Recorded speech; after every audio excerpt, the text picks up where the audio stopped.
शुक्लांबरधरं विष्णुं शशिवर्णं चतुर्भुजं प्रसन्नवदनं ध्यायेत् सर्वविघ्नोपशान्तये।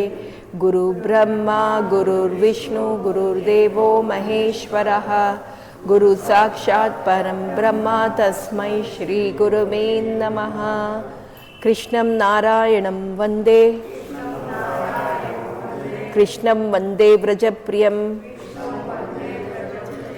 कृष्णं द्वैपायनं वन्दे कृष्णं वन्दे पृथासुतं।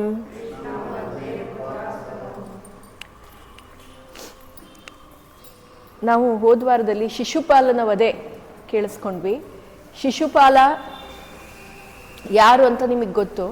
ಶಿಶುಪಾಲನ ಸಾವು ಹೇಗಾಯಿತು ಅಂತಲೂ ಗೊತ್ತು. ರಾಜಸೂಯ ಯಾಗ ಮಾಡ್ತಾ ಇದ್ದಾರೆ ಇಂದ್ರಪ್ರಸ್ಥದಲ್ಲಿ ಯುಧಿಷ್ಠಿರ.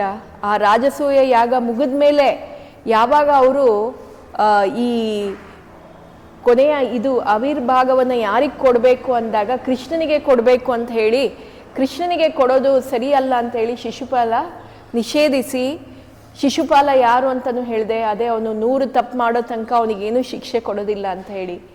ಈ 100 ತಪ್ಪು ಆಯಿತು ಅಂತ ಹೇಳಿ ಈಗ ಕೃಷ್ಣ ಅವನಿಗೆ ಸುದರ್ಶನ ಚಕ್ರದಿಂದ ಕೊಲ್ಲೋದು ಅಂತ ಗೊತ್ತಾಯಿತು. ಶಿಶುಪಾಲ ಸಾವಿನ ನಂತರ ಅವನ ಸಖ ಒಬ್ಬ ಇರ್ತಾನಂತೆ, ಅವನ ಫ್ರೆಂಡು.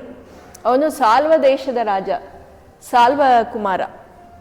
ಅವನಿಗೆ ತುಂಬ ಸಿಟ್ಟು ಬರುತ್ತಂತೆ ಶಿಶುಪಾಲನಿಗೆ ಕೊಂದಿರೋದು.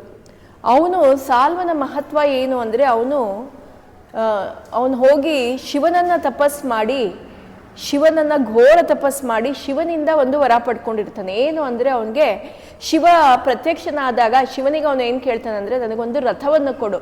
ಆ ರಥ ಹೇಗಿರಬೇಕು ಅಂದರೆ ಅದರಲ್ಲಿ ಎಲ್ಲ ರೀತಿಯ ಸೌಕರ್ಯಗಳು ಇರಬೇಕು. ಈಗಿನ ಮಾಡ್ರನ್ ನಾವು ವಿಮಾನ ಏನು ನೋಡ್ತೀವಿ, ಆ ವಿಮಾನದಲ್ಲಿ ಎಷ್ಟು ಬೇಕೋ ಅಷ್ಟು ಸೌಕರ್ಯ ಇದೆ.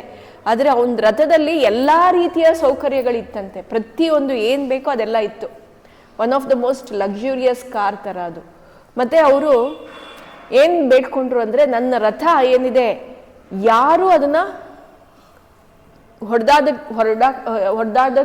ಹೊಡೆಯೋಕ್ಕೂ ಆಗಲ್ಲ, ಮತ್ತು ಅದರಿಂದ ನಾನು ಯಾರನ್ನು ಬೇಕಿದ್ರು ನಾನು ಕೊಲ್ಲೋದಕ್ಕೆ, ಅದು ನನಗೆ ಎಲ್ಲಿ ಬೇಕಿದ್ರು ಅಲ್ಲಿಗೆ ಕರ್ಕೊಂಡು ಹೋಗೋಕೆ ಅದು ಸರಿ ಇರಬೇಕು. ಅಂದರೆ ನೀರಲ್ಲಾಗಲಿ ಗಾಳಿಲಾಗಲಿ ಭೂಮಿ ಮೇಲಾಗಲಿ ಎಲ್ಲಿ ಬೇಕಿದ್ರೂ ಅದು ಓಡಾಡಬೇಕು. ನೀರಲ್ಲಿ ತೇಲ್ಬೇಕು, ಗಾಳಿಲಿ ಹಾರಬೇಕು, ಮತ್ತು ನೆಲದ ಮೇಲೆ ಅದನ್ನು ಓಡಿಸ್ಕೊಂಡು ಹೋಗಬೇಕು. ಆ ರೀತಿ ಇರಬೇಕು ಅಂತ ಮಹಾದೇವನ ಹತ್ರ ಬೇಡ್ಕೋತಾನಂತೆ. ಶಿವ ಸರಿ ಅಂತ ಹೇಳಿ ಅದೇ ರಥವನ್ನು ಕೊಡ್ತಾರೆ. ಈ ರಥವನ್ನು ಏರಿ ಈಗ ಅವನು ಕೃಷ್ಣ ಹೇಗಿದ್ರು ರಾಜಸೂಯ ಯಾಗ ಮಾಡಿ ಅಲ್ಲಿದ್ದಾನೆ, ಇಂದ್ರಪ್ರಸ್ಥದಲ್ಲಿದ್ದಾನೆ. ದ್ವಾರಕಾ ಮೇಲೆ ನಾನಿವಾಗ ಅಟ್ಯಾಕ್ ಮಾಡಬೇಕು ಅಂತ ಹೇಳಿ ದ್ವಾರಕಕ್ಕೆ ಬಂದು ಅಲ್ಲಿ ದ್ವಾರಕಾ ಮೇಲೆ ಅಟ್ಯಾಕ್ ಮಾಡ್ತಾನಂತೆ. ಇಲ್ಲಿ ಪ್ರದ್ಯುಮ್ನ ಕೃಷ್ಣನ ಮಗ ಅವನು ಬಂದು ಈ ಸಾಲ್ವ ಕುಮಾರನಿಗೆ ಅವನು ಬಂದು ಅವನ ಜೊತೆ ಯುದ್ಧ ಮಾಡೋದಕ್ಕೆ ಶುರು ಮಾಡ್ತಾನೆ. ಯುದ್ಧ ಮಾಡಿದಾಗ ಏನಾಗತ್ತೆ, ಪ್ರದ್ಯುಮ್ನ ಒಂದ್ಸಲ ಅವನ ಬಾಣವನ್ನು ಎತ್ತಿ ಅವನು ಹೂಡ್ತಾ ಇದ್ದಾಗ ಆ ಕಡೆ ಸಾಲ್ವ ಏನು ಮಾಡ್ತಾನೆ, ಒಂದು ಬಾಣ ಬಿಟ್ಟು ಈ ಪ್ರದ್ಯುಮ್ನ ಮೂರ್ಛೆ ಹೋಗ್ತಾನಂತೆ. ಈ ಪ್ರದ್ಯುಮ್ನ ಮೂರ್ಛೆ ಹೋಗಿರೋದು ಅವನ ಸಾರಥಿ ನೋಡ್ಬಿಟ್ಟು ಪ್ರದ್ಯುಮ್ನನ್ನ ಆ ಜಾಗದಿಂದ ಕರ್ಕೊಂಡು ಬೇರೆ ಕಡೆ ಬಂದ್ಬಿಡ್ತಾನೆ. ಪ್ರದ್ಯುಮ್ನ ಎಚ್ಚರ ಆಗಿ ಸಾಲ್ವಗೆ ಇವನ್ಗೆ ಕೇಳ್ತಾನೆ, ಸಾರಥಿಗೆ, ಯಾಕೆ ನನ್ನನ್ನು ಅಲ್ಲಿಂದ ಕರ್ಕೊಂಡ್ಬಂದ್ಬಿಟ್ಟೆ, ಯಾಕೆ ಅಂತ. ಇದು ತಪ್ಪಾಯ್ತಲ್ಲ, ನಾನು ಓಡ್ ಬಂದ್ಬಿಟ್ಟೆ ಅಂತ ಎಲ್ಲರೂ ಮಾತಾಡ್ಕೋತಾರೆ, ಸಾಲ್ವ ಹಂಗೆ ಅನ್ಕೋತಾನೆ ಅಂತ. ಆಗ ಆ ರಥ ಸಾರಥಿ ಹೇಳ್ತದಂತೆ, ನನ್ನ ಕರ್ತವ್ಯ ನಾನು ಮಾಡಿದ್ದೀನಿ. ಯಾರು ಯುದ್ಧ ಮಾಡೋ ಭೂಮಿಯಲ್ಲಿ ಯುದ್ಧ ಮಾಡುವಾಗ ಅವರು ಏನಾದರೂ ಈ ಥರ ಸೋಲುವ ಪ್ರಸಂಗ ಬಂತು, ಇಲ್ಲ ಮೂರ್ಛೆ ಹೋದ್ರು, ಆವಾಗ ನನ್ನ ಕರ್ತವ್ಯ ಏನು, ನನ್ನ ರಾಜನಿಗೆ ನಾನು ಕಾಪಾಡಬೇಕು, ಅದನ್ನು ನಾನು ಮಾಡಿದ್ದೀನಿ, ಅದಕ್ಕೆ ನಾನು ನಿನ್ನ ಕರ್ಕೊಂಬಂದೆ ಅಂತ. ಸರಿ, ಈಗ ಏನು ಅದನ್ನ ಗೊತ್ತಿಲ್ಲ, ನೀನು ಅಲ್ಲಿಗೆ ಕರ್ಕೊಂಡು ಹೋಗು ಅಂತ ಹೇಳ್ತೇನೆ ನಾನು. ಅಲ್ಲಿಗೆ ಹೋಗಿ ಇಬ್ಬರು ಯುದ್ಧ ಮಾಡ್ತಾರೆ. ಮತ್ತು ಪ್ರದ್ಯುಮ್ನ ಅವ್ರನ್ನೆಲ್ಲ ಸೋಲ್ಸೋದಕ್ಕಾಗಲ್ಲ. ಅಲ್ಲಿ ಮುಗಿಸ್ಕೊಂಡು ಆವತ್ತಿನ ದಿವಸ ಯುದ್ಧ ಮುಗಿಸ್ಕೊಂಡು ವಾಪಸ್ ಬರ್ತಾರೆ. ಈ ಕಡೆ ಕೃಷ್ಣನಿಗೆ ಕೆಟ್ಟು ಚಿಹ್ನೆಗಳು ಕಾಣಿಸ್ತತ್ತೆ, ಬ್ಯಾಡ್ ಓಮೆನ್ಸ್ ಕಾಣಿಸ್ಕೊಳ್ತಾ ಇರುತ್ತೆ. ಕೃಷ್ಣ ಅನ್ಕೋತಾನೆ ಅಲ್ಲಿ ಏನೋ ನಡೀತಾ ಇದೆ ದ್ವಾರಕಾಲಿ ಅಂತ ಹೇಳ್ಬಿಟ್ಟು ಅವನು ಅಲ್ಲಿಂದ ಇಲ್ಲಿಗೆ ತಕ್ಷಣವಾಗೇ ಬರ್ತಾನಂತೆ. ಇಂದ್ರಪ್ರಸ್ಥದಿಂದ ದ್ವಾರಕಕ್ಕೆ ಬಂದು ಅಲ್ಲಿ ಈ ಥರದ ಯುದ್ಧ ನಡೀತಾ ಇದೆ ಅಂತ ಹೇಳಿ ಕೃಷ್ಣ ಬಲರಾಮನನ್ನ ನೀನು ದ್ವಾರಕವನ್ನು ಕಾಯಿ, ನಾನು ಹೋಗಿ ಆ ಯುದ್ಧ ಭೂಮಿಗೆ ಹೋಗಿ ಯುದ್ಧ ಮಾಡ್ತೀನಿ ಅಂತ ಹೇಳಿ ಅಲ್ಲಿಗೆ ಬರ್ತಾನೆ. ಕೃಷ್ಣ ಬಂದಿದ್ದೆ ಸಾಕು ಅಂತ ಸಾಲ್ವನಿಗೆ ತುಂಬ ಖುಷಿಯಾಗತ್ತಂತೆ. ನಿನಗೆ ಕಾಯ್ತಾ ಇದ್ದೆ, ನಿನ್ನನ್ನು ನಾನು ಕೊಲ್ಲಬೇಕು, ನೀನು ತುಂಬ ಮೋಸಗಾರ ಅಂತ ಹೇಳಿ ಕೃಷ್ಣ ಏನು ಮಾಡ್ತಾನಂತೆ, ಕೃಷ್ಣ ಅವನನ್ನು ಹೊಡೆಯೋದಕ್ಕೆ ಅವನಿಗೆ ಶಾಂಗಧನ್ಮ ಅಂತೀವಲ್ಲ, ಆ ಧನಸ್ಸನ್ನು ಎತ್ತಕ್ಕೆ ಹೋದಾಗ ಅವನು ಆ ಕಡೆಯಿಂದ ಬಾಣ ಬಿಡ್ತಾನಂತೆ. ಸಾಲ್ವ ಬಾಣ ಬಿಟ್ಟಿದ್ದ ರಭಸಕ್ಕೆ ಕೃಷ್ಣನ ಇದ್ರ ಮೇಲೆ ಶೋಲ್ಡರ್ ಮೇಲೆ ಇರೋವಂಥ ಬಾಣ ಅದು ಕೆಳಗಡೆ ಬಿದ್ದೋಗತ್ತೆ. ಆಗ ಇವನಿಗೆ ತುಂಬ ನಗು ಬಂದು ಖುಷಿ ಪಡ್ತಾನಂತೆ ಸಾಲ್ವ, ನಾನು ಒಳ್ಳೆ ಕೆಲಸ ಮಾಡಿದ್ದೀನಿ, ನೋಡಿದ್ಯಾ ನಿನ್ನ ಪೌರುಷ ಏನಾಯಿತು, ನಂದು ಒಂದು ಬಾಣದಿಂದ ನಿನ್ನ ಬಿಲ್ಲೆ ಅದು ಕೆಳಗಡೆ ಬಿದ್ದೋಯ್ತು ಅಂತ ಹೇಳ್ತಾನಂತೆ. ಕೃಷ್ಣ ಮನಸ್ಸಲ್ಲೇ ನಗ್ತಾ ಇರ್ತಾನಂತೆ. ಕೃಷ್ಣ ಒಂದು ಬಾಣವನ್ನು ಹೂಡ್ತಾನೆ. ಆ ಬಾಣ ಹೂಡಿದ ತಕ್ಷಣ ಇವನು ಅಲ್ಲಿಂದ ಹಾರೊಟ್ಟೋಗ್ತಾನೆ, ಅವನ ಅದೃಶ್ಯನಾಗೋಗ್ತಾನೆ. ಹೀಗೆ ಇರುವಾಗ ಏನಾಗತ್ತೆ, ಇವನು ಕೃಷ್ಣ ಯುದ್ಧ ಮಾಡ್ತಾ ಇದ್ದಾಗ ಒಬ್ಬ ಸೇವಕ ಓಡ್ ಬಂದು, ನೋಡು ವಾಸುದೇವನಿಗೆ ಇದು ಮಾಡಿಬಿಡ್ತಾರೆ, ಬಂಧಿಸಿದ್ದಾರೆ, ನೋಡು ಬಾ ಅಂತ ಹೇಳ್ತಾನಂತೆ. ಕೃಷ್ಣ ಯೋಚನೆ ಮಾಡ್ತಾನಂತೆ, ಬಲರಾಮ ಅಲ್ಲಿದ್ದಾನೆ, ನನ್ನ ಅಣ್ಣ ಬಲರಾಮನನ್ನ ಸೋಲ್ಸೋ ಅಂತ ರಾಜ ಯಾರಿದ್ದಾರೆ, ಅದು ಸಾಧ್ಯವೇ ಇಲ್ಲ ಅಂತ ಅವನು ಯೋಚನೆ ಮಾಡ್ತಾ ಇರ್ತಾನಂತೆ. ಆಗ ಮತ್ತೆ ಈ ಸಾಲ್ವ ರಾಜ ಬರ್ತಾನೆ ಇವನ್ ಮುಂದೆ ರಥದಲ್ಲಿ ಗಾಳಿಲಿ ಬರ್ತಾನಂತೆ. ಬಂದ್ಬಿಟ್ಟು, ನೋಡು ನಿನ್ನ ವಾಸುದೇವ, ನಿನ್ನ ತಂದೆ ನನ್ನ ಹತ್ರ ಇದ್ದಾನೆ ಅಂತ ಅವನ ತಂದೆನ ಅಲ್ಲಿ ಕರ್ಕೊಂಡ್ಬಂದು, ಈಗ ನಿನ್ನ ಕಣ್ಣು ಮುಂದೆನೆ ನಾನು ಇವನ್ ಶಿರವನ್ನ ಛೇದಿಸ್ತಾ ಇದ್ದೀನಿ ಅಂತ ಹೇಳಿ ಆ ವಾಸುದೇವ ಯಾರಿದ್ದಾರೆ ಅವ್ರ ಜೊತೆಲಿ ಅವನ ತಲೆಯನ್ನ ಕತ್ತರಿಸ್ತಾನಂತೆ. ಇದನ್ನ ನೋಡಿ ಕೃಷ್ಣನಿಗೆ ಒಂಥರ ಒಂದು ನಿಮಿಷ ಬೇಜಾರಾಗಿ ಮನಸ್ಸೊತ್ತು ಹೋಗ್ತಾನಂತೆ. ಅಯ್ಯೋ ವಾಸುದೇವ ನನ್ನ ತಂದೆ, ಅವನ ಶಿರವನ್ನ ಕತ್ತರಿಸಿದಾರಲ್ಲ ಅಂತ. ಮತ್ತು ಒಂದು ನಿಮಿಷಕ್ಕೆ ಅವನು ಹಿಂಗೆ ಯೋಚನೆ ಮಾಡ್ಕೊಂಡು ಕಣ್ ತೆರೆಯೋದ್ರೊಳಗೆ ನೋಡ್ತಾನೆ, ಅಲ್ಲಿ ಆ ಸೇವಕ ಯಾರು ಓಡ್ ಬಂದು ಹೇಳ್ದ ಅವನು ಇಲ್ಲ, ಅವನ ತಂದೆಯ ಶರೀರ ಕೂಡ ಇಲ್ಲ. ಆವಾಗ ಇವನಿಗೆ ಅರ್ಥ ಆಗತ್ತೆ ಇದು ಮಾಯೆ ಅಂತ, ಅವನ ಪರಬ್ರಹ್ಮ, ಇದು ಸುಮ್ಮನೆ ಇದು ಮಾಡಿದ ಹೀಗೆ, ಇದು ಕೃಷ್ಣ ಇವನು ನನಗೆ ಇದು ಮಾಡೋದಕ್ಕೆ ಮಾಡಿರೋದು ಅಂತ ಹೇಳಿ ಒಂದೇ ಬಿಲ್ಲನ್ನು ತಗೊಂಡು ಹೊಡೆದಾಗ ಆ ರಥ ಏನಾಗತ್ತೆ, ಚೂರು ಆಗೋಗುತ್ತಂತೆ. ಅಂಥ ರಥ ಯಾವುದು ಅವನು ಬೇಡ್ಕೊಂಡಿರ್ತಾನೆ ಮಹಾದೇವನ ಹತ್ರ, ಆ ರಥವನ್ನು ಯಾರೂ ತುಂಡು ಮಾಡಬಾರ್ದು ಅಂತ ರಥವನ್ನು ಇವನು ಒಂದೇ ಬಾಣದಿಂದ ತುಂಡು ಮಾಡಿಬಿಡ್ತಾನಂತೆ. ಈಗ ಅವನು ಸಾಲ್ವ ರಥದಿಂದ ಕೆಳಗಡೆ ಇಳಿತಾನೆ. ಮತ್ತೆ ಗದಾ ಯುದ್ಧವನ್ನು ಶುರು ಮಾಡ್ತಾರೆ. ಕೌಮೋದಿಕ ಅನ್ನೋ ಗದ ಕೃಷ್ಣಂದು, ಆ ಕೌಮೋದಿಕ ಗದದಿಂದ ಇಬ್ಬರು ಯುದ್ಧ ಮಾಡಿ ಆ ಗದದಿಂದ ಸಾಲ್ವನ ತಲೆಗೆ ಹೊಡಿತಾನಂತೆ. ಅಲ್ಲಿಗೆ ಸಾಲ್ವ ಸತ್ತು ಬೀಳ್ತಾನೆ. ಈ ರೀತಿ ಸಾಲ್ವರಾಜನ ಕತೆ. ಸಾಲ್ವ ಸತ್ತಿದ್ ನೋಡಿ ದಂತವಕ್ರ ಸಾಲ್ವನ ಫ್ರೆಂಡು ಮತ್ತೆ ಶಿಶುಪಾಲನ ಫ್ರೆಂಡು, ಅವನು ಬಂದು ಮತ್ತೆ ಯುದ್ಧ ಮಾಡ್ತಾನೆ, ಅವನನ್ನು ಕೊಂದು ಹಾಕ್ತಾರೆ. ದಂತವಕ್ರ ಶಿಶುಪಾಲ ಇಬ್ರು ದ್ವಾರಪಾಲಕರು, ಅವರಿಬ್ರು ಇವಾಗ ಅವ್ರ ರೂಪವನ್ನು, ಆ ದಂತವಕ್ತರ ಸತ್ತಾಗ ಅಲ್ಲಿ ಆ ದಂತವಕ್ತರನ ಆತ್ಮ ದೀಪವಾಗಿ ಕೃಷ್ಣನ ಪಾದದಲ್ಲಿ ಸೇರತ್ತಂತೆ. ಇದು ಎಲ್ಲರೂ ಅಲ್ಲಿ ನೋಡ್ತಾರೆ. ಮತ್ತೆ ಇದು ಗೊತ್ತಾಗತ್ತೆ ಇವರು ದ್ವಾರಪಾಲಕರು ಅಂತ ಹೇಳಿ. ಈ ರೀತಿ ಸಾಲ್ವರಾಜನ ಕತೆ. ಇದಾದ್ಮೇಲೆ ಬರೋದು ನಮಗೆ ಕೃಷ್ಣಾಸುಧಾಮರ ಕತೆ. ಕುಚೇಲ ಅಂದರೆ ಯಾರು ಅಂತ ಗೊತ್ತು. ಕುಚೇಲ ಕೃಷ್ಣನ ಸಖ. ಅವರಿಬ್ಬರು ಬಾಲ್ಯದಲ್ಲಿ ಸಂದೀಪಾನಿ ಆಶ್ರಮದಲ್ಲಿ ಒಟ್ಟಿಗೆ ಓದಿರೋರು. ಕುಚೇಲ ಬ್ರಾಹ್ಮಣ, ಮತ್ತು ಅವನು ಆ ಬ್ರಾಹ್ಮಣ ಕುಲವನ್ನು ತುಂಬ ನೇಮೇ ನಿಷ್ಠೆಯಿಂದ ಪಾಲಿಸ್ತಾ ಇದ್ದಂತೆ. ಆದರೆ ಅವನು ಬಡವ, ಅವನ ಹತ್ರ ಏನೂ ಇರಲಿಲ್ಲ, ದುಡ್ಡಿರಲಿಲ್ಲ, ಕಾಸು ಹಣ ತಿನ್ನೋದಿಕ್ಕೂ ಸಾಕಾಗ್ತಾ ಇರಲಿಲ್ಲ ಅಂತೆ. ಭಿಕ್ಷೆ ಬೇಡೋದು ತಿನ್ನೋದು ಅಷ್ಟೇ. ಒಂದು ದಿವಸ ಹೆಂಡತಿ ಹೇಳ್ತಾಳಂತೆ, ನೋಡು ಪ್ರತಿ ಸಲ ನೀನು ಹೇಳ್ತೀಯ ಕೃಷ್ಣ ನನ್ನ ಸಖ ಅಂತ, ಯಾಕೆ ನೀನು ಹೋಗ್ಬಿಟ್ಟು ಕೃಷ್ಣನನ್ನ ಬೇಡಬಾರ್ದು, ನಮಗೊಂದು ಸ್ವಲ್ಪ ದುಡ್ಡು ಕೊಡು ಅಂತ ಹೇಳಿ ಅಂತ. ಇವನಿಗೆ ಮುಜುಗರ, ಅಂಥ ಪರಬ್ರಹ್ಮ ಕೃಷ್ಣನ ಹತ್ರ ಹೋಗಿ ನಾನು ದುಡ್ಡು ಬೇಡದ, ನನಗೆ ಆಗಲ್ಲ ಅಂತ ಹೇಳ್ತಾನಂತೆ. ಆಗ ಇವಳು ಹೇಳ್ತಾಳೆ, ನೋಡು ಇಂಥ ಕಷ್ಟ ಕಾರ್ಪಣ್ಯದಲ್ಲಿದ್ದೀವಿ ನಾವು, ನಮ್ಮ ಈ ಕಷ್ಟ ತೊಲಗಬೇಕು ಅಂದರೆ ಅವನೇ ನಮ್ಮಲ್ಲಿ ಕೃಪೆ ತೋರಿಸ್ಬೇಕು, ನೀನು ಹೋಗಿ ಬೇಡು ಏನೂ ಆಗಲ್ಲ ಅಂತ. ಇವನಿಗೆ ಮನಸ್ಸೇ ಇರಲ್ಲ. ಸರಿ ಹೋಗ್ತೀನಿ ಅಂತ ಹೇಳ್ತಾನಂತೆ. ಆಗ ಇವಳು ಹೇಳ್ತಾಳೆ, ನೀನು ಹೋಗೋದಕ್ಕೆ ಬರೀ ಕೈಯಲ್ಲಿ ಹೋಗಬೇಡ, ನಾನು ನಿನಗೆ ಏನಾದರೂ ಒಂದಿಷ್ಟು ಕೊಟ್ಟು ಕಳಿಸ್ತೀನಿ, ಅಕ್ಕಪಕ್ಕದ ಮನೆಗೆ ಹೋಗ್ಬಿಟ್ಟು ಏನಾದರೂ ತರ್ತೀನಿ ಅಂತ ಹೇಳಿ ಪಕ್ಕದ ಮನೆಗೆ ಹೋಗ್ತಾಳಂತೆ. ಕೇಳ್ತಾಳಂತೆ ಏನಾದರೂ ಇದ್ರೆ ಕೊಡು. ಅವ್ರು ಕೊಡಲ್ಲ. ಅವಳು ಹೊರಗಡೆ ಬೇಜಾರಾಗಿ ಆ ಹೆಂಗಸು ಕೊಡಲ್ಲ ಅಂತ ಹೇಳಿದ್ ಕೇಳಿಸ್ಕೊಂಡು ಇವಳಿಗೆ ಬೇಜಾರಾಗಿ ಹೊರಗಡೆ ಬರುವಾಗ ಆ ಮನೆ ಒಡೆಯ ಅವನು ಬರ್ತಾನಂತೆ. ಬರ್ತಾ ಇದ್ದಾಗ ನೋಡ್ತಾನೆ, ಯಾಕೆ ಈ ರೀತಿ ಬೇಜಾರು ಪಡ್ಕೊಂಡು ಬೇಸರವಾಗಿ ಈ ಹೆಣ್ಣು ಹೋಗ್ತಾ ಇದ್ದಾಳೆ ಅಂತ ಹೆಂಡತಿಗೆ ಕೇಳ್ತಾನಂತೆ. ಏನಾದರೂ ಇದ್ರೆ ಕೊಡು ಅಂತ ಕೇಳಿದ್ಲು ಅಂತ. ಸರಿ, ಅವನು ಹೇಳ್ತಾನೆ, ಈಗ ತಾನೇ ಅವಲಕ್ಕಿ ತಂದಿದ್ದೀನಿ, ಅದನ್ನು ನೀನು ಅವಳಿಗೆ ಕೊಡು ಅಂತ ಹೇಳಿ ಕರಿತಾನಂತೆ ಆ ಹೆಂಗಸನ್ನ. ಬಾಮ್ಮ ಅಂತ ಹೇಳಿ ಒಂದು ಮುಷ್ಟಿ ಅವಲಕ್ಕಿ ಅವನು ಕೊಡ್ತಾನೆ. ಒಂದು ಮುಷ್ಟಿ ಸಾಲಲ್ಲ, ಇಷ್ಟೇ ಹೆಂಗೆ ಕಳಿಸೋದು ಅಂತ ಹೇಳಿ 2-3 ಮನೆಗೆ ಹೋಗ್ಬಿಟ್ಟು ಇನ್ನೊಂದು 3 ಮುಷ್ಟಿ ಅಂದರೆ 4 ಮುಷ್ಟಿ ಅವಲಕ್ಕಿಯನ್ನು ತಂದು ಒಂದು ಬಟ್ಟೆಯಲ್ಲಿ ಕಟ್ಟಿ ಕೊಡ್ತಾಳಂತೆ. ಯಾರಿಗೆ? ಸುಧಾಮನಿಗೆ, ಕುಚೇಲನಿಗೆ ಕೊಟ್ಬಿಟ್ಟು ಅವಳೇ ಕಟ್ಟುತ್ತಾಳಂತೆ ಗಂಟು. ಇವನಿಗೆ ಮನಸ್ಸೇ ಇರಲ್ಲ, ಅಂಥ ಪರಬ್ರಹ್ಮ, ಅಂಥ ರಾಜ, ಅಂಥವನಿಗೆ ಈ ಅವಲಕ್ಕಿಯನ್ನು ಹೇಗೆ ನಾನು ತಗೊಂಡೋಗಿ ಕೊಡೋದು ಅಂತ ಅವನಿಗೆ ಬೇಜಾರು. ಆದರೆ ಇವಳು ಪರವಾಗಿಲ್ಲ, ನೀನು ಇದನ್ನು ತಗೊಂಡು ಹೋಗು ಅಂತ ಹೇಳಿ ಕಟ್ಟಿ ಅವಳೇ ಅವನ ಸೊಂಟದಲ್ಲಿ ಸಿಗಿಸ್ತಾಳಂತೆ. ಹೇಗಿರ್ತಾನೆ ಕುಚೇಲ ಅಂದರೆ, ಅವನ ಬಟ್ಟೆ ಫುಲ್ ಹರಿದೋಗಿ ಎಲ್ಲ ಕಡೆ ತ್ಯಾಪೆಗಳು, ಅದ್ರ ಸ್ಟಾರ್ಟಿಂಗ್ ಎಲ್ಲಿದೆ ಕೊನೆ ಎಲ್ಲಿದೆ ಗೊತ್ತಾಗಲ್ಲ, ಆ ರೀತಿ ತೇಪೆ ಬಟ್ಟೆ. ಮತ್ತು ಅವನ ಮೈಯಲ್ಲಿರೋ ಎಲ್ಲ ಮಾಂಸ ಎಲ್ಲ ಒಣಗೋಗಿತ್ತಂತೆ, ಬರೀ ಅವನಲ್ಲಿದ್ದ ನರನಾಡಿಗಳೇ ಕಾಣಿಸ್ತಾ ಇತ್ತಂತೆ. ಹಾಗಿದ್ದಂತೆ ಕುಚೇಲ. ಅವನು ಬರ್ತಾನೆ ಅಂತ ಕೃಷ್ಣನಿಗೆ ಇಲ್ಲಿ ಗೊತ್ತಾಯ್ತು. ಕುಚೇಲ ನಡ್ಕೊಂಡು ಬರ್ತಾ ಇದ್ರೆ ಇವನು ಮಾಯೆ ಮಾಡಿ ಆ ಕುಚೇಲ ಅಲ್ಲಿಂದ ಹೊರಟಿದ್ದ ಒಂದು ಅರಗಳಿಗೆಯಲ್ಲಿ ಅವನು ದ್ವಾರಕಾ ಬರೋ ಹಾಗೆ ಮಾಡಿದ್ನಂತೆ. ಕುಚೇಲನಿಗೆ ಇದು ಗೊತ್ತಾಗ್ಲಿಲ್ಲ, ಆದರೆ ಅವನು ದ್ವಾರಕಾಗೆ ಬಂದ್ಬಿಟ್ಟಿದ್ದಾನೆ. ದ್ವಾರಕಾಗೆ ಬಂದಿದ್ದಾನೆ. ಕುಚೇಲ ಬರೋದು ಗೊತ್ತಾಗಿ ಕೃಷ್ಣ ಎಲ್ಲರಿಗೂ ಹೇಳಿರ್ತಾನಂತೆ, ನನ್ನ ಸಖಾ ಬರ್ತಾನೆ, ಅವನು ಬಂದರೆ ನೀವು ಯಾರು ಅವನಿಗೇನು ಪ್ರಶ್ನೆ ಮಾಡಬಾರ್ದು ಅಂತ ಹೇಳಿ. ಅವನು ಬರ್ತಾನಂತೆ, ದ್ವಾರಕಾ ನಗರ ನೋಡ್ತಾನಂತೆ. ಅಂಥ ಸುಂದರವಾದ ನಗರ.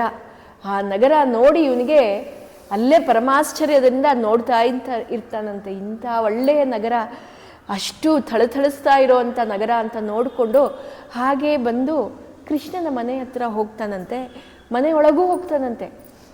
ಕೃಷ್ಣನ ಮನೆಯೊಳಗೆ ಹೋಗಿ ನೋಡ್ತಾನೆ, ಅಲ್ಲಿ ದೂರದಲ್ಲಿ ಕೃಷ್ಣ ಮತ್ತು ರುಕ್ಮಿಣಿ ಆಸನದ ಮೇಲೆ ಕೂತಿದ್ದಾರೆ.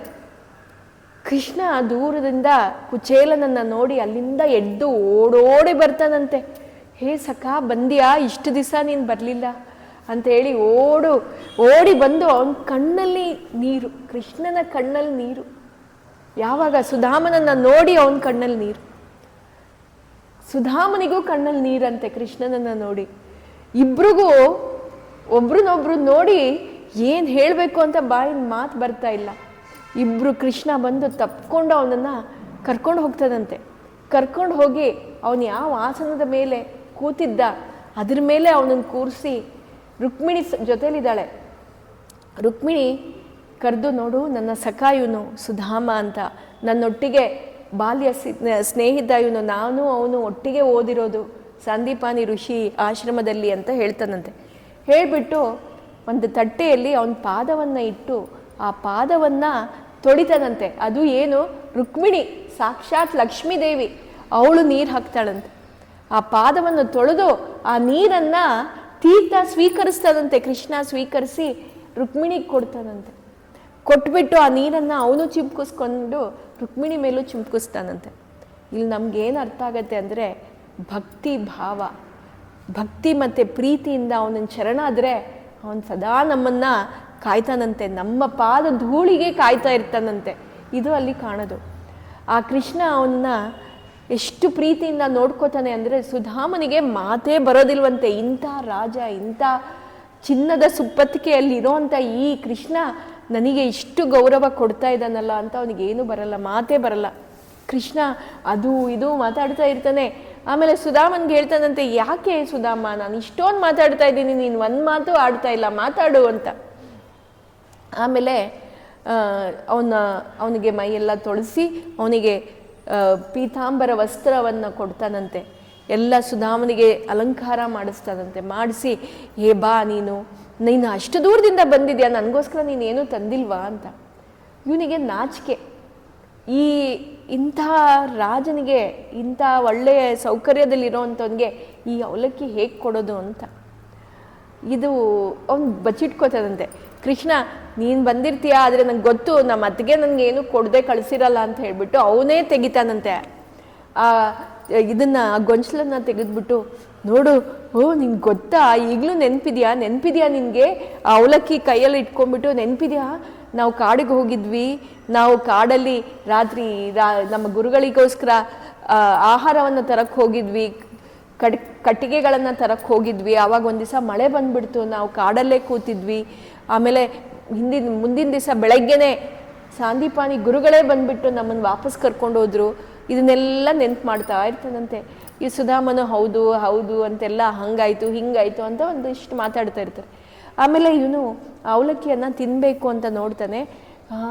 ಎಷ್ಟು ಈಗಲೂ ನಿಂಗೆ ನೆನಪಿದೆಯಲ್ಲ, ನಂಗೆ ಅವಲಕ್ಕಿ ಎಂದರೆ ತುಂಬ ಪ್ರೀತಿ. ಇವನು ಹೇಳ್ತಾನಂತೆ ಸುಧಾಮ, ನೋಡು, ನಾನು ನಿನಗೋಸ್ಕರ ಏನು ಪರಮಾನ್ನ ಭಕ್ಷ್ಯ ಭೋಜನ ಏನೂ ತಂದಿಲ್ಲ, ಬರೀ ಅವಲಕ್ಕಿ ತಂದಿದ್ದೀನಿ, ಇದನ್ನು ನೀನು ಹೇಗೆ ಸ್ವೀಕರಿಸ್ತೀಯಾ? ಆಗ ಕೃಷ್ಣ ಹೇಳ್ತಾನಂತೆ, ನೋಡು, ನೀನು ಬಂದಿರೋದು ನನಗೆ ಹೆಚ್ಚು, ನನಗೆ ಭಕ್ತಿ ಒಂದೇ ಇಂಪಾರ್ಟೆಂಟ್, ಭಕ್ತಿಯೇ ಮೇನ್ ನನಗೆ ಬೇಕಿರೋದು. ಭಕ್ತಿ ಮತ್ತು ಪ್ರೀತಿ ಫಲಂ ಪುಷ್ಪಂ ಪತ್ರಂ ತೋಯಂ ಇದು ಕೊಟ್ಟರೆ ಸಾಕು ಅಂತಾನೆ. ನೀನು ನನಗೆ ಯಾರೇ ಆಗಲಿ ಪ್ರೀತಿಯಿಂದ ನನಗೇನು ಕೊಡ್ತಾರೆ ಅದೇ ನನಗೆ ಅರ್ಪಣೆ ಅಂತ ಹೇಳ್ತಾನಂತೆ. ಒಂದು ಮುಷ್ಟಿ ತಗೋತಾನಂತೆ, ಒಂದು ಮುಷ್ಟಿ ತಗೊಂಡು ಬಾಯಿಗೆ ಹಾಕ್ಕೊಡ್ತಾನಂತೆ.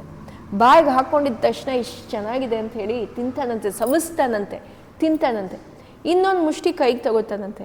ರುಕ್ಮಿಣಿ ಹತ್ರಕ್ಕೆ ಬಂದು ತಡಿತಾಳಂತೆ, ಸಾಕು ಅಂದರೆ ಮನಸ್ಸಲ್ಲೇ ಮಾತಾಡ್ತಾಳೆ ಕೃಷ್ಣನ ಹತ್ರ, ಇಷ್ಟು ಮಾಡಿರೋದೇ ಸಾಕು, ಈಗ ನೀನು ಇಷ್ಟು ಕೊಟ್ಟಿದ್ಯಾ, ಇನ್ನೊಂದು ಮುಷ್ಟಿ ನೀನು ತಿಂದರೆ ನಾನು ನಿನ್ನನ್ನು ಬಿಟ್ಟು ಅವನ ಮನೇಲೇ ಇರಬೇಕಾಗತ್ತೆ, ಬೇಡ ಯಾಕಂದರೆ ಅವಳು ಲಕ್ಷ್ಮಿ, ಸಾಕು ಅಂತ ಚಿನ್ನೆ ಅವಳ ಕಣ್ಣಿನ ಸನ್ನೆಯಲ್ಲೇ ಮಾತಾಡ್ತಾಳೆ. ಇದೆಲ್ಲ ಸುಧಾಮನ್ಗೆ ಗೊತ್ತಾಗಲ್ಲ.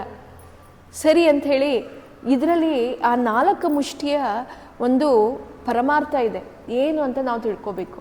ನಾವು ನೈವೇದ್ಯ ಕೊಡ್ತೀವಲ್ಲ ಭಗವಂತನಿಗೆ ನೈವೇದ್ಯ ಯಾವಾಗ ನಾವು ಅರ್ಪಣೆ ಮಾಡ್ತೀವಿ, ಅದು ಯಾವಾಗಲೂ ಮನೆಯ ಹೆಣ್ಮಗಳು ಕೊಡಬೇಕಂತೆ. ಆ ಗಂಡ ಆದವನು ಅದನ್ನು ಅರ್ಪಣೆ ಮಾಡೋದು, ಪ್ರಾಣಾಯ ಸ್ವಾಹ ಅಪಾನಾಯ ಸ್ವಾಹ ಉದಾಯನ, ಅದನ್ನು ಬರೀ ಗಂಡ ಮಾಡೋದು. ಆದರೆ ಆ ನೈವೇದ್ಯವನ್ನು ಮನೆಯ ಹೆಣ್ಮಕ್ಳು ಇಟ್ಟಾಗಲೇ ಅದು ಪರಮಾತ್ಮನಿಗೆ ಸೇರದಂತೆ.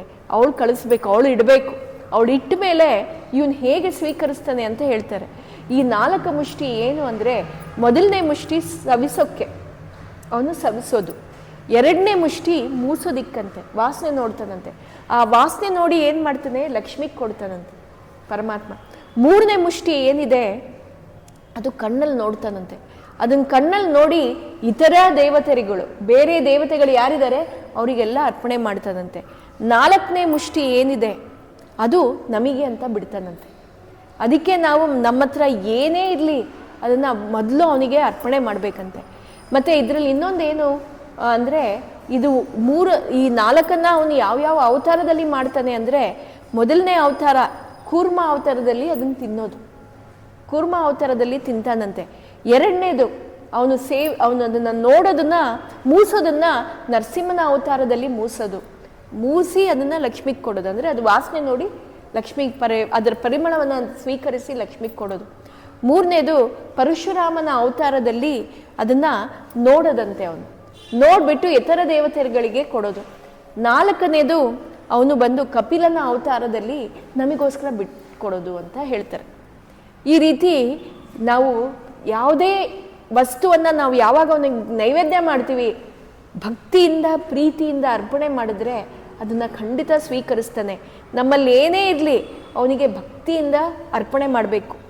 ಮತ್ತು ಇದನ್ನು ನಾವು ಮಾಡದೇ ಇದ್ದರೆ, ಪ್ರತಿ ದಿವಸ ನಾವು ಏನೇ ಅಡುಗೆ ಮಾಡಲಿ ಅದನ್ನು ಅವನಿಗೆ ನೈವೇದ್ಯ ಮಾಡಿ ಅವನ ಎಂಜಿಲನ್ನು ನಾವು ತಿನ್ನಬೇಕು ಅಂತ ಹೇಳ್ತಾರೆ.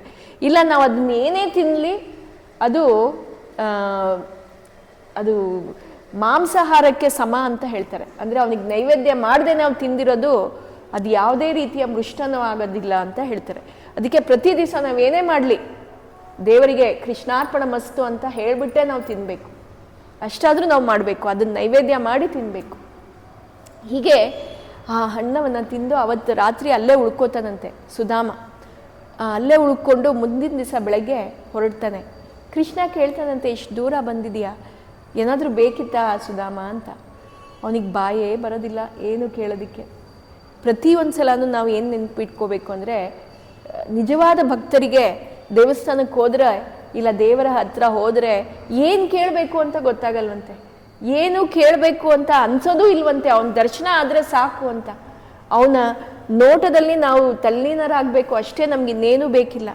ನಿಜವಾಗ್ಲೂ ಭಕ್ತಿಯಿಂದ ನಾವು ಅವನಿಗೆ ಶರಣಾದರೆ ಸಾಕು, ನಾವೇನು ಬೇಡಬಾರ್ದಂತೆ, ಅವನೇ ಕೊಡ್ತಾನಂತೆ ನಮ್ಗೆ ಏನು ಬೇಕು. ಇಲ್ಲೂ ಹಾಗೆ ಆಯಿತು. ಅವನೇನು ಕೇಳದೆ ಇದ್ರೂ ಈ ಕಡೆ ಅವನು ಯಾವಾಗ ಒಂದು ಮುಷ್ಟಿ ತಿಂದ ಅಲ್ಲಿ ದೊಡ್ಡ ಅರಮನೆ ಅಂತ ಮನೆ ಸೃಷ್ಟಿ ಆಯಿತು. ಅಲ್ಲಿ ಅವಳು ಅವನ ಸುಧಾಮನ ಹೆಂಡತಿ ಎಲ್ಲ ರೀತಿಯ ವಸ್ತ್ರ ವೈಢೂರ್ಯ ಎಲ್ಲ ಸಿಕ್ತಂತೆ. ಇವನು ಕೃಷ್ಣ ಹೇಳ್ತಾನಂತೆ, ಸುಧಾಮ ನಿಂಗೇನು ಬೇಡವಾ? ಇಲ್ಲ, ನೀನು ಸದಾ ನನ್ನ ಸಖನಾಗಿ ಇದ್ದು ನನಗೆ ನಿನ್ನ ಧ್ಯಾನದಲ್ಲಿ ಮುಳುಗಿಸೋ ಹಾಗೆ ಮಾಡು ಅಂತ ಬೇಡ್ಕೊಂಡು ಅಲ್ಲಿಂದ ಹೊರಡ್ತಾನಂತೆ. ಕೃಷ್ಣ ಅವನ್ನ ಬೀಳ್ಕೊಡೋದಿಕ್ಕೆ ಹೊರಗಡೆ ತನಕ ಅರ್ಧ ದಾರಿ ಬರ್ತಾನಂತೆ ನಡ್ಕೊಂಡು. ನೋಡಿ, ಇದೇ ಭಕ್ತಿಯ ಪ್ರಭಾವ. ನಾವು ಯಾವಾಗ ಅವನಿಗೆ ಸೋಲ್ತೀವೋ ಶರಣಾಗ್ತೀವೋ ಅವನು ನಮ್ಮೊಟ್ಟಿಗೆ ಇರ್ತಾನೆ ಅಂತ. ಅರ್ಧ ದಾರಿ ಬಂದು ಬೀಳ್ಕೊಡ್ತಾನಂತೆ. ಸುಧಾಮ ಮನೆ ಹತ್ರ ಬರ್ತಾನೆ, ಅಲ್ಲಿ ನೋಡ್ತಾನೆ ದೊಡ್ಡ ಕಟ್ಟಡ. ಇಲ್ಲಿ ಇದು ನಾನು ಇಷ್ಟು ದಿವಸ ಇದ್ದೆ, ಇಲ್ಲಿ ನೋಡೇ ಇಲ್ವಲ್ಲ ಈ ಕಟ್ಟಡ ಅಂತ. ಒಳಗಡೆಯಿಂದ ವಾದ್ಯ ಗೋಷ್ಠಿಗಳು ಬರ್ತಾ ಇದೆ. ಹೊರಗಡೆ ಅವನ ಹೆಂಡತಿ ಬರ್ತಾಳೆ ಒಳ್ಳೆ ಅಲಂಕಾರದಲ್ಲಿ. ಆವಾಗ ಅವನಿಗೆ ಆಶ್ಚರ್ಯ. ಇವಳು ಹೇಳ್ತಾಳಂತೆ, ನೀವು ಆ ಕಡೆ ಹೋಗಿದ ತಕ್ಷಣ ಇಲ್ಲಿ ನಮ್ಗಿಂತ ಕೃಷ್ಣನ ಕೃಪೆಯಿಂದ ಇಂಥ ಮನೆ ಸಿಕ್ತು ಅಂತೆಲ್ಲ ಹೇಳಿ. ಆವಾಗ ಇಬ್ಬರು ಕೃಷ್ಣನಿಗೆ ಶರಣಾಗಿ ಅವರ ಆ ಸಿಕ್ಕಿರೋ ವೈಢೂರ್ಯವನ್ನು ಏನಿದೆ, ಆಸ್ತಿ ಎಲ್ಲ ಏನಿದೆ, ಅವರು ಬೇರೆ ಕಾರಣಕ್ಕೆ ಉಪಯೋಗಿಸದೆ ಯಾಗ ಯಜ್ಞಗಳ ಮಾಡಿ ದಾನ ಧರ್ಮ ಮಾಡಿ ಅವ್ರ ಜೀವನವನ್ನು ಸಾಗಿಸಿದ್ರಂತೆ. ಇದು ಸುಧಾಮನ ಕತೆ. ಹೀಗೆ ಮುಂದೆ ಈ ಕಡೆ ಏನಾಯಿತು, ರಾಜಸೂಯ ಯಾಗ ಮುಗೀತು. ಇಲ್ಲಿ ಕೃಷ್ಣ ಈ ಕಡೆ ಬಂದ್ಬಿಟ್ಟಿದ್ದಾನೆ. ಕೃಷ್ಣ ಬಲರಾಮ. ದುರ್ಯೋಧನನಿಗೆ ಅವಮಾನವಾಯಿತು. ಏನು ಅವಮಾನ ಆಯಿತು ಅಂದರೆ, ದ್ರೌಪದಿ ದುರ್ಯೋಧನನನ್ನು ನೋಡಿ ನಕ್ಕಿರೋದು ಕತೆ ನಿಮಗೆಲ್ಲ ಗೊತ್ತಿದೆ. ಯಾಕಂದರೆ ಅವರ ಅರಮನೆ ಏನಿತ್ತು ಮಾಯನಿಂದ ಸೃಷ್ಟಿಯಾಗಿತ್ತು. ಆ ಮಾಯನಿಂದ ಸೃಷ್ಟಿಯಾಗಿರೋ ಅರಮನೆಯಲ್ಲಿ ಏನಂದರೆ ನೀರು ಥರ ಇರುತ್ತೆ, ನೀರಲ್ಲ ಅದು. ಓಕೆ, ನಡೆಯೋ ಕಾರ್ಪೆಟ್ ಥರ ಇರುತ್ತೆ, ಕಾರ್ಪೆಟ್ ಅಲ್ಲ ಅದು, ಅದು ನೀರಿರುತ್ತೆ. ಈ ರೀತಿ ಒಂದು ಜಾಗಕ್ಕೆ ಹೋದಾಗ ಅವನು ತಪ್ಪಿ ಬಿದ್ದೋಗ್ತಾನೆ ದುರ್ಯೋಧನ. ಅಲ್ಲಿ ಮುಂದೆ ದ್ರೌಪದಿ ಇರ್ತಾಳೆ. ದ್ರೌಪದಿ, ಕೃಷ್ಣನೂ ಇರ್ತಾನೆ, ಕೃಷ್ಣ ಇರಲ್ಲ, ಕೃಷ್ಣ ಅಲ್ಲಿ ಇರ್ತಾನೆ ಅಂತ ಹೇಳ್ತಾರೆ. ಕೃಷ್ಣ ಇದ್ದಾಗಲೂ ಆದಾಗ ದ್ರೌಪದಿ ನಕ್ಬಿಟ್ಟು, ನೀನು ಅಂದನ ಅಂದರೆ ಒಬ್ಬ ಕಣ್ಣಿಲ್ದೇ ಇರೋ ಒಂದು ಮಗ, ನಿನಗೂ ಕಣ್ಣಿಲ್ದೇ ಇರೋ ಹಾಗೆ ಆಗೋಯ್ತಲ್ಲ ಅಂತ ರೇಗಿಸ್ತಾಳಂತೆ. ದುರ್ಯೋಧನನಿಗೆ ಅವಮಾನ ಮಾಡ್ತಾಳಂತೆ. ಇಲ್ಲಿ ಆ ಅವಮಾನಕ್ಕೆ ಪ್ರತಿಫಲವಾಗಿ ಆ ಕುರುಕ್ಷೇತ್ರ ಯುದ್ಧ ನಡೆಯೋದು. ಇದು ದುರ್ಯೋಧನಿಗೆ ತುಂಬ ಅವಮಾನವಾಗಿ ಅವನು ತಡೆಯೋಕ್ಕಾಗಲ್ಲ. ಕೃಷ್ಣ ಬಂದು ಹೇಳ್ತಾನಂತೆ ದ್ರೌಪದಿಗೆ, ನೀನು ಮಾಡಿದ ತಪ್ಪು. ಆ ಮೂಮೆಂಟಲ್ಲಿ ಅವಳು ಮಾತಾಡ್ಬಿಟ್ಟು ಆಮೇಲೆ ಅವಳಿಗೆ ಅರಿವಾಗತ್ತಂತೆ, ಹೌದು ನಾನು ಮಾಡಿದ ತಪ್ಪು, ದೊಡ್ಡವರಿಗೂ ನಾನು ಅವಮಾನ ಮಾಡಿದ್ದೀನಿ, ಇವನಿಗೂ ಅವಮಾನ ಮಾಡಿದ್ದೀನಿ ಅಂತ ಬಂದು ದುರ್ಯೋಧನನಿಗೆ ಕ್ಷಮೆ ಯಾಚಿಸ್ತಾಳಂತೆ. ದುರ್ಯೋಧನ, ಕ್ಷಮೆ ಇಲ್ಲ ನಿನಗೆ, ಇದಕ್ಕೆ ಪ್ರತಿಫಲವೇ ಸಿಗತ್ತೆ ಅಂತ ಹೇಳಿ ಅಲ್ಲಿಂದ ಹೋಗೋದು. ಅವನು ಏನು ಮಾಡಬೇಕು ಅಂತ ಯೋಚನೆ ಮಾಡಿ ಪಗಡೆ ಆಟಕ್ಕೆ ಕರೆಯೋದು. ಇದು ಈ ಕರೆದಾಗ ಕೃಷ್ಣ ಅಲ್ಲಿರಲಿಲ್ಲ. ಸಾಲ್ವ ಅಲ್ಲಿ ಅಟ್ಯಾಕ್ ಮಾಡಿದೆ ಅಂತ ಹೇಳಿ ಅಲ್ಲಿಗೆ ಹೊಟ್ಟೋದ. ಇಲ್ಲಾಂದರೆ ಕೃಷ್ಣ ಇದ್ದಿದ್ರೆ ತಡಿಬೋದಿತ್ತು. ಹೀಗಾಗಿ ಇಲ್ಲಿ ಯುದ್ಧದಕ್ಕೆ ಇವರು ಇದಕ್ಕೆ ಹೊಟ್ಟೋಗ್ತಾರೆ, ಅಜ್ಞಾತವಾಸಕ್ಕೆ ಹೋಗಿರ್ತಾರೆ. ಕೃಷ್ಣ ಅಲ್ಲಿಲ್ಲದೆ ಇದ್ದಾಗ ಈ ಕತೆ ಎಲ್ಲ ಈ ಕಡೆ ಆಯಿತು. ಇದಲ್ಲದೆ ಈ ಸುಧಾಮನ ಕತೆ ಆದಮೇಲೆ ಈ ಕಡೆ ಏನಾಗತ್ತೆ, ಇನ್ನಿಬ್ಬರು ಭಕ್ತರ ಕಥೆಯನ್ನು ಹೇಳಿದ್ದಾರೆ. ಆ ಭಕ್ತರು ಎಷ್ಟು ಅಂದರೆ ಭಕ್ತರ ಮೇಲೆ ಕೃಷ್ಣನಿಗಿರುವಂಥ ಪ್ರೀತಿ ಎಂಥದ್ದು ಅಂತ ಹೇಳಿ ಇಲ್ಲಿ ಹೇಳಿದ್ದಾರೆ. ಏನು ಅಂದರೆ, ಶ್ರುತದೇವ ಮತ್ತು ಬಹುಲಾಶ್ವ ಅಂತ ಇಬ್ಬರು ರಾಜರು. ಇವ್ರು ಏನು ಮಾಡ್ತಾರೆ ಅಂದರೆ, ಈ ಶ್ರುತದೇವ ಮತ್ತು ಇವರಿಬ್ಬರು ಮಿಥಿಲಾ ನಗರದಲ್ಲಿ ಇರ್ತಾರೆ. ಬಹುಲಾಶ್ವ ಅನ್ನೋನು ಏನು ಅಂದರೆ, ಅವನು ರಾಜ, ಅವನು ಜನಕರಾಜನ ಆಸ್ಥಾನದಲ್ಲಿ ಇದ್ದವನು, ಅವರ ಪರಂಪರೆಯಲ್ಲೇ ಹುಟ್ಟಿ ಬಂದಿರೋನು. ಇಬ್ಬರು, ಶ್ರುತದೇವ ಒಬ್ಬ ಬ್ರಾಹ್ಮಣ, ಅವನ ಹತ್ರ ಅಷ್ಟು ದುಡ್ಡಿರಲಿಲ್ಲ. ಇಬ್ಬರು ಕೃಷ್ಣನ ಪರಮ ಭಕ್ತರು. ಒಂದ್ಸಲ ಕೃಷ್ಣನ ದ್ವಾರಕಾಗೆ ಏನು ಅಂದರೆ, ದ್ವಾರಕದಲ್ಲಿ ಕೃಷ್ಣ ಇರೋದಕ್ಕೋಸ್ಕರ ಎಲ್ಲ ಋಷಿ ಮುನಿಗಳು ದ್ವಾರಕಾಗೆ ಯಾವಾಗಲೂ ಬರೋರಂತೆ. ಯಾಕಂದರೆ ಕೃಷ್ಣನನ್ನು ಭೇಟಿ ಮಾಡೋದಕ್ಕೆ ಎಲ್ಲರೂ ಬಂದಿದ್ರು, ದೊಡ್ಡ ದೊಡ್ಡ ಋಷಿಗಳೆಲ್ಲ ಬಂದಿದ್ರು. ಅವ್ರನ್ನ ಕರ್ಕೊಂಡು ಮಿಥಿಲಾ ನಗರಕ್ಕೆ ಇವ್ರನ್ನ ನೋಡೋದಕ್ಕೆ ಬರ್ತಾನೆ ಕೃಷ್ಣ. ಶ್ರುತದೇವ ಮತ್ತು ಬಹುಲಾಶ್ವನನ್ನು ನೋಡೋದಕ್ಕೆ ಬರ್ತಾರೆ. ಇವರಿಬ್ರಿಗೂ ಕೃಷ್ಣ ಬಂದಿರೋದು ಗೊತ್ತಾಗಿ ತುಂಬ ಖುಷಿಯಾಗಿ ಓಡ್ ಬರ್ತಾರಂತೆ. ಇಬ್ಬರು, ಒಬ್ಬ ಸಾಹುಕಾರ, ಒಬ್ಬ ಬ್ರಾಹ್ಮಣ ಅಂತ ಏನು ಆಸ್ತಿ ಇಲ್ಲದೆ ಇರೋನು. ಕೃಷ್ಣ ಇಬ್ಬರ ಮನೆಗೂ ಬರ್ತೀನಿ ಅಂತ ಹೇಳಿ ಇಬ್ಬರ ಮನೆಗೂ ಒಂದೇ ಸಲಕ್ಕೆ, ಅವನು ಪರಮಾತ್ಮ ಅಲ್ಲ, ಹೋಗಿರ್ತಾನೆ. ಇಬ್ಬರು ಏನು ಮಾಡ್ತಾರೆ, ಶ್ರುತದೇವ ಏನು ಮಾಡ್ತಾನೆ, ದರ್ಭಾಸನವನ್ನು ಕೊಡ್ತಾನೆ. ದರ್ಭೆಯ ಆಸನವನ್ನು ಕೊಟ್ಟು ಪಾದ ತೊಳೆದು ಅವನಿಗೆ ಬರೀ ಅಲ್ಲಿದ್ದ ನಲ್ಲಿಕಾಯಿ ರಸ ಅದೆಲ್ಲ ಕೊಡ್ತಾನಂತೆ. ಈ ಕಡೆ ಬಹುಳಾಶ್ವ ಸಿಂಹಾಸನದ ಮೇಲೆ ಕೂರಿಸಿ ಅವನಿಗೆ ಚಿನ್ನದ ತಟ್ಟೆಯಲ್ಲಿ ಪಾದವನ್ನು ತೊಳೆದು ಅವನಿಗೆ ಪರಮಾನ್ನ ಭಕ್ಷ್ಯವನ್ನು ಕೊಡ್ತಾನೆ. ಅವನೂ ಭಕ್ತಿಯಿಂದ ಕೊಡ್ತಾನೆ, ಇವನೂ ಭಕ್ತಿಯಿಂದ ಕೊಡ್ತಾನೆ. ಎರಡನ್ನೂ ಪ್ರೀತಿಯಿಂದ ಸ್ವೀಕರಿಸ್ತಾನಂತೆ ಕೃಷ್ಣ. ಮತ್ತೆ ಇಬ್ಬರು ಬೇಡ್ಕೋತಾನಂತೆ, ನಮ್ಮೊಟ್ಟಿಗೆ ನೀನು ಇರಬೇಕು ಅಂತ. ಸರಿ ಅಂತ ಹೇಳಿ ಇಬ್ಬರೊಟ್ಟಿಗೂ ಒಂದೊಂದು ವಾರ ಅಲ್ಲೇ ಒಂದೊಂದು ತಿಂಗಳು 2 ತಿಂಗಳು ಇರ್ತಾನಂತೆ. ಇದರಲ್ಲಿ ನಮ್ಗೆ ಏನು ಗೊತ್ತಾಗತ್ತೆ ಅಂದರೆ, ಅವನಿಗೆ ಭಕ್ತರ ವೈಢೂರ್ಯ ದಾಂಬರ ಏನು ತೋರಿಸ್ತಾರೆ ಅದ್ರ ಮೇಲೆ ಅವನಿಗೆ ಯಾವ ರೀತಿಯ ಆಸಕ್ತಿ ಇಲ್ಲ. ಭಕ್ತಿ ಪ್ರೀತಿ ಎರಡೇ ಇಂಪಾರ್ಟೆಂಟು ಅಂತ ಈ ಕಥೆಯನ್ನು ಹೇಳ್ತಾರೆ. ಇದಲ್ಲದೆ ನೆಕ್ಸ್ಟ್ ನಮಗೆ ಗೊತ್ತಾಗಬೇಕಿರೋದು ಕತೆ ಯಾವುದು ಅಂದರೆ, ವೃಕ ಅನ್ನೋ ಅಸುರ. ಇವನೊಮ್ಮೆ ಶಿವನನ್ನು ಇದಕ್ಕೆ ಹೋಗಿ ಕೇದಾರಕ್ಕೆ ಹೋಗಿ ಶಿವನನ್ನು ತಪಸ್ ಮಾಡ್ತಾರಂತೆ. ಶಿವ ಪ್ರತ್ಯಕ್ಷನಾಗಿ ಅವನು ಹೇಗೆ ತಪಸ್ ಮಾಡ್ತಾನೆ ಅಂದರೆ, ಅವನ ಮೈಯಿನ ಅಂಗಗಳನ್ನೆಲ್ಲ ಕತ್ತರಿಸಿ ಬೆಂಕಿಗೆ ಹಾಕಿ ಶಿವನಿಗೆ ಆಹುತಿ ಕೊಡ್ತಾ ಇರ್ತಾನಂತೆ. ಒಂದ್ಸಲ 7 ದಿವಸ ಘೋರ ತಪಸ್ಸು ಹೀಗೆ ಮಾಡ್ತಾ ಇರ್ತಾನೆ. ಕಡೆಯ ದಿವಸ ಏನು ಮಾಡ್ತಾನೆ, 7ನೇ ದಿವಸ ಅವನ ಶಿರವನ್ನೇ ಕತ್ತರಿಸಿ ಹಾಕೋದಿಕ್ಕೆ, ರಾವಣನ ಥರ ಶಿರವನ್ನೇ ಕತ್ತರಿಸೋಕ್ಕೆ ಹೋಗ್ತಾನಂತೆ. ಆಗ ಶಿವ ಅಲ್ಲಿ ಪ್ರತ್ಯಕ್ಷನಾಗಿ ಏನು ಬೇಕು ಕೇಳು ಅಂತನಂತೆ. ಆಗ ವೃಕಾಸುರ ಹೇಳ್ತಾನೆ, ನನ್ನ ಸ್ಪರ್ಶನ, ನನ್ನ ಕೈ ಯಾರ ತಲೆ ಮೇಲೆ ಇಡ್ತೀನೋ ಅವ್ರು ಅಲ್ಲೇ ಸುಟ್ಟೋಗ್ಬೇಕು ಅಂತ. ಇದು ಭಸ್ಮಾಸುರನ ಕತೆ. ಆದರೆ ಇಲ್ಲಿ ಬೇರೆ ರೀತಿ ಕೊಟ್ಟಿದ್ದಾರೆ ಭಾಗವತದಲ್ಲಿ.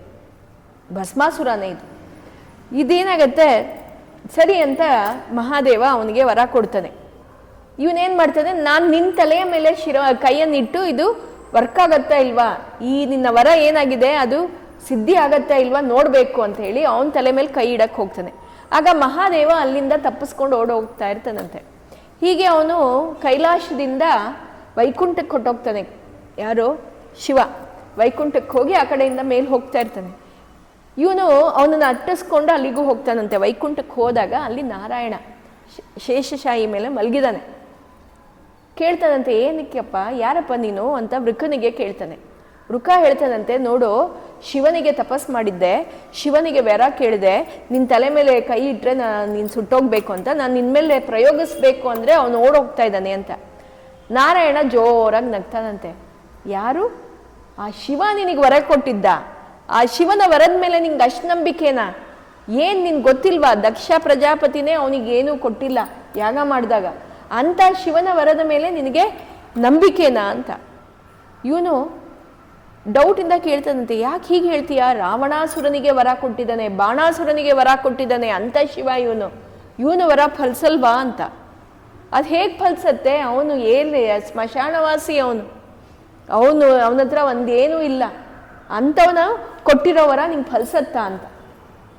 ಎಷ್ಟು ಚೆನ್ನಾಗಿ ಮಾತಾಡ್ತಾರೆ. ವಿಷ್ಣುವಿಗೆ ಹೇಳ್ಕೊಡೋದಿದೆಯಾ? ಈ ಮಾತನ್ನು ಕೇಳಿ ವೃಕಾಸುರನಿಗೆ ನಂಬಿಕೆ ಹುಟ್ಟುಬಿಡುತ್ತಂತೆ. ಹೌದಲ್ವಾ, ಏನು ಮಾಡ್ಬೇಕು ಇವಾಗ ಅಂತ ಯೋಚನೆ ಮಾಡ್ತಾ ಇದ್ದಾಗ ಆಗ ವಿಷ್ಣು ಹೇಳ್ತಾನಂತೆ, ಏನು ಮಾಡ್ತೀಯ ನೀನು ಬೇಕಿದ್ರೆ ಆ ವರ ಫಲಿಸತ್ತಾ ಇಲ್ವಾ ಅಂತ ನೋಡಬೇಕು ಅಂದರೆ ನಿನ್ನ ತಲೆ ಮೇಲೆ ಕೈ ಇಟ್ಟು ನೋಡು, ಅದು ಫಲಿಸತ್ತಾ ಇಲ್ವಾ ಅಂತ ಹೇಳ್ತಾನೆ. ಹೌದಲ್ವಾ, ನಾನೇ ಇಟ್ಟು ನೋಡ್ಬೋದಲ್ವಾ ಅಂತ ಹೇಳಿ ಅವನ ತಲೆ ಮೇಲೆ ಕೈ ಇಟ್ಕೋತಾನೆ. ಅವನಲ್ಲೇ ಭಸ್ಮವಾಗ್ತಾನೆ. ಇದು ಭಸ್ಮಾಸುರನ ಕತೆ. ನಾವು ಅದನ್ನ ಬೇರೆ ರೀತಿ ನೋಡಿದ್ವಿ, ಮೋಹಿನಿ ಅವತಾರದಲ್ಲಿ ಬರ್ತಾನೆ ಅಂತ ಹೇಳಿ. ಇದು ಭಾಗವತದಲ್ಲಿ ಹೀಗೆ ಕೊಟ್ಟಿರೋದು. ಇದು ವೃಕಾಸುರನ ಕತೆ. ಇನ್ನೊಬ್ರು ವೃಕ ಇದು ನೃಕ ಬಂದು ಇಕ್ಷ್ವಾಕು, ಅಂದರೆ ನಿಮಗೆ ಇಕ್ಷ್ವಾಕು ವಂಶ ಅಂದರೆ ಗೊತ್ತಿರ್ಬೋದು, ರಾಮನ ವಂಶ ಅಂದರೆ ಸೂರ್ಯವಂಶದವರವರೆಲ್ಲ, ಇವರ ಕತೆ. ಇವನು ನೃಕ ಅನ್ನೋನು ರಾಜ. ಅವನು ಎಷ್ಟು ದಾನ ಧರ್ಮ ಮಾಡ್ತಾ ಇದ್ದ ಅಂದರೆ ಎಲ್ಲ ಋಷಿಗಳಿಗೂ ಕರೆಸಿ, ಎಲ್ಲ ಜನರಿಗೂ ಕರೆಸಿ, ಎಲ್ಲರಿಗೂ ಏನೇನು ಬೇಕೋ ಅದೆಲ್ಲ ದಾನ ಮಾಡ್ತಾ ಇದ್ದಂತೆ. ಒಮ್ಮೆ ಒಬ್ಬ ಋಷಿ ಬಂದಿದ್ದರು, ಅವರಿಗೆ ಒಂದು 10 ಗೋಗಳನ್ನು ಕೊಟ್ಟನಂತೆ. ಏನಾಯಿತು, ಇವನು ಆ ಗೋಗಳ ಕಪಿಲ ಅಂತ ಗೋಗಳು ಅಂದರೆ ಆ ರೀತಿಯ ಗೋಗಳು ಅಂದರೆ ಆವಾಗೆಲ್ಲ ಗೋದಾನ ಅಂದರೆ ಮಹಾಶ್ರೇಷ್ಠ, ಈಗಲೂ ಗೋದಾನ ಅಂದರೆ ಮಹಾಶ್ರೇಷ್ಠ. ಗೋ ಎಲ್ಲ ಕೊಟ್ಟಾಗ ಏನಾಗತ್ತೆ, ಒಂದು ಗೋವು ಒಬ್ಬ ಋಷಿನಿಗೆ ಕೊಟ್ಟಿರೋ ಒಂದು ಹಸು ಅಲ್ಲಿಂದ ತಪ್ಪಿಸ್ಕೊಂಡ್ಬಂದು ವಾಪಸ್ ಇವನ ಅರಮನೆಗೆ ಬಂದ್ಬಿಡತ್ತಂತೆ. ಆಮೇಲೆ ನೆಕ್ಸ್ಟ್ ಇನ್ನೊಬ್ಬ ಋಷಿಗೆ ಆ ಗೋವನ್ನು ಸೇರಿಸಿ ದಾನವನ್ನು ಕೊಡ್ತಾನೆ. ಮುಂಚೆ ದಾನ ಸ್ವೀಕರಿಸಿರೋದವನು ಏನು ಮಾಡ್ತದೆ, ಆ ಗೋವನ್ನು ನೋಡಿ ಇದು ನನಗೆ ಕೊಟ್ಟಿದ್ದು ಗೋವು, ಅದು ಮತ್ತೆ ನಿನ್ನ ಹತ್ರ ಹೇಗೆ ಬಂತು ಅಂತ. ಅವಾಗ ಅವನು ಹೇಳ್ತಾನಂತೆ, ಇಲ್ಲ ಇದು ನನಗೆ ಕೊಟ್ಟಿದ್ದು ರಾಜ ಅಂತ ಹೇಳಿ. ಇಬ್ರು ಅಲ್ಲಿ ಚರ್ಚೆ ಮಾಡ್ತಾ ಇದ್ದಾಗ ಇಬ್ರು ಬಂದ್ಬಿಟ್ಟು ರಾಜನ ಹತ್ರ ಹೇಳ್ತಾರಂತೆ, ಈ ಗೋವು ನೀನು ನನಗೆ ಕೊಟ್ಟಿದ್ಯಾ, ಆದರೆ ಇವನಿಗೆ ಮತ್ತೆ ಕೊಟ್ಟಿದ್ಯಾ ಯಾಕೆ ಅಂತ. ಆಗ ಆ ರಾಜ ಹೇಳ್ತಾನಂತೆ, ನನಗೆ ಖಂಡಿತ ಇದ್ರ ವಿಷಯ ಗೊತ್ತಿಲ್ಲ, ಹೇಗೆ ಇದು ಮತ್ತೆ ನಿನಗೆ ಕೊಟ್ಟೆ ಅಂತ ನಂಗೆ ಗೊತ್ತಿಲ್ಲ, ಇದು ಅವ್ರಿಗೆ ಕೊಟ್ಟಿರೋದೆ ಅಂತ ಹೇಳಿ, ದಯವಿಟ್ಟು ಇದು ನನ್ನ ಕಡೆಯಿಂದ ತಪ್ಪಾಗಿದೆ ಅಂತ ಬೇಡ್ಕೋತಾನಂತೆ. ನಿಮಗೆ ಇದ್ರ ಬದಲಾಗಿ ನಾನು 1000 ಗೋಗಳನ್ನು ಮತ್ತೆ ಒಳ್ಳೆಯ ಗೋವುಗಳನ್ನು ಕೊಡ್ತೀನಿ ಅಂತ ಹೇಳಿ. ಇವರಿಬ್ರು ಕೋಪದಿಂದ ನೀನು ಮಾಡಿರೋದೇ ತಪ್ಪು ಅಂತ ಹೇಳಿ ಅವನು ಏನು ಆಫರ್ ಮಾಡ್ದ 1000 ಗೋವು ಅದನ್ನು ಸ್ವೀಕರಿಸದೆ ವಾಪಸ್ ಹೊರಟೋಗ್ತಾರೆ. ಸ್ವಲ್ಪ ದಿವಸ ಆಯಿತು, ಇವನಿಗೆ ಸಾವು ಬರುತ್ತೆ. ಸಾವು ಬಂದಾಗ ಯಮನ ಮುಂದೆ ಯಮ ಅದೇ ಚಿತ್ರಗುಪ್ತ ಲೆಕ್ಕಾಚಾರವನ್ನು ನೋಡುವಾಗ, ನೀನು ದ್ರೋಹಿಯಾಗಿದೆಯಾ, ಪಾಪ ಮಾಡಿದೀಯಾ. ಏನು ಪಾಪ ಅಂದರೆ ನೀನು ದಾನವನ್ನಂತೂ ಮಾಡಿದೀಯಾ, ಆ ದಾನದ ಫಲವನ್ನು ನೀನು ಅನುಭವಿಸ್ಬೇಕು ಅಂದರೆ ಅನುಭವಿಸ್ಬೋದು, ಸ್ವರ್ಗಕ್ಕೆ ಹೋಗ್ತೀಯ. ಆದರೆ ನೀನು ಮಾಡಿರೋ ಈ ತಪ್ಪು ಏನು ತಪ್ಪು ಅಂದರೆ 1000 ಗೋವನ್ನು ಕೊಡ್ತೀನಿ ಅಂತ ಹೇಳಿ ನೀನು ಕೊಡಲಿಲ್ಲ. ಅದಕ್ಕೆ ನೀವು ಏನಾದರೂ ದೇವರಿಗೆ ಅರ್ಪಣೆ ಮಾಡ್ತೀನಿ ಅಂತ ಹೇಳಿ ನೀವು ಅರ್ಪಣೆ ಮಾಡಿಲ್ಲ ಅಂದರೆ ನಿಮಗೆ ಅದು ವಾಪಸ್ಸು ಕಾಡ್ತಾ ಇರತ್ತಂತೆ. ಅದಕ್ಕೆ ನೀವು ಏನಾದರೂ ಮನಸ್ಸಲ್ಲಿ ನೆನೆಸ್ಕೊಂಡ್ರು ಅದನ್ನು ಮಾಡಲೇಬೇಕು ಅಂತ ಅರ್ಥ. ನೀನು ಕೊಡ್ತೀನಿ ಅಂತ ಹೇಳಿ ಕೊಟ್ಟಿಲ್ಲ, ಅದಕ್ಕೆ ನೀನು ಶಿಕ್ಷೆಯನ್ನು ಅನುಭವಿಸ್ಬೇಕು, ಭೂಲೋಕಕ್ಕೆ ಹೋಗಬೇಕು, ಶಿಕ್ಷೆ ಅನುಭವಿಸ್ಬೇಕು ಅಂತ.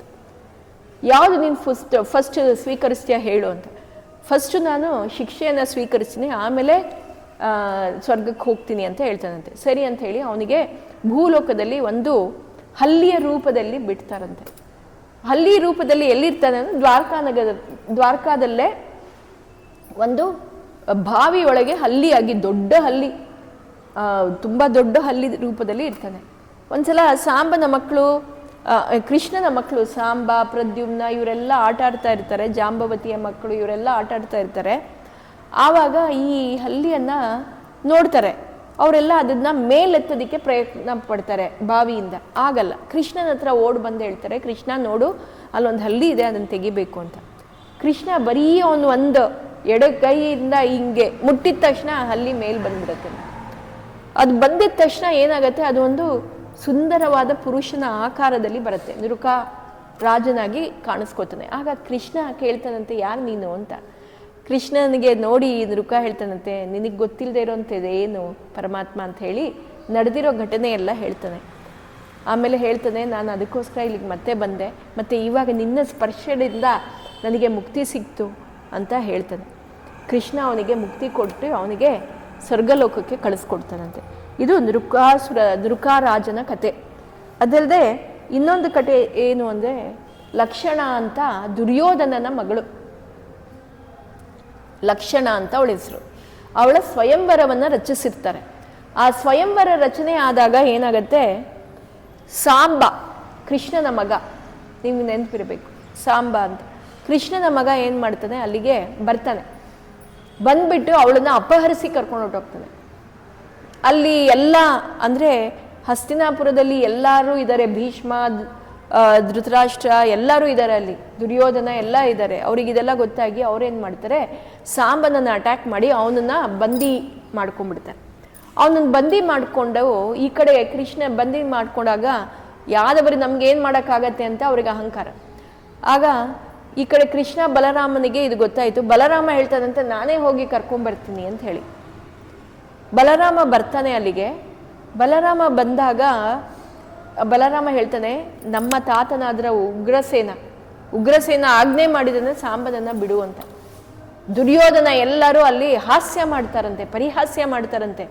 ಉಗ್ರಸೇನ ಅವನು ರಾಜನ, ಅವನೆಂತಹ ರಾಜ ಅಂತ ಹೇಳಿ ಪರಿಹಾಸ್ಯ ಮಾಡ್ತಾರಂತೆ. ಬಲರಾಮನ ಶಿಷ್ಯ ದುರ್ಯೋಧನ, ನೆನಪಿರಬೇಕು. ಅವನು ಅದಕ್ಕೆ ಬಲರಾಮ ಶಾರ್ಟ್ ಟೆಂಪರ್ಡ್, ತುಂಬ ಬೇಗ ಕೋಪ ಬರುತ್ತಂತೆ. ಬಲರಾಮಗೆ ಸಿಟ್ಟು ಬಂದು ಅಲ್ಲಿ ಅವರೊಟ್ಟಿಗೆ ಯುದ್ಧ ಮಾಡೋಕ್ಕೆ ಶುರು ಮಾಡ್ತಾನೆ.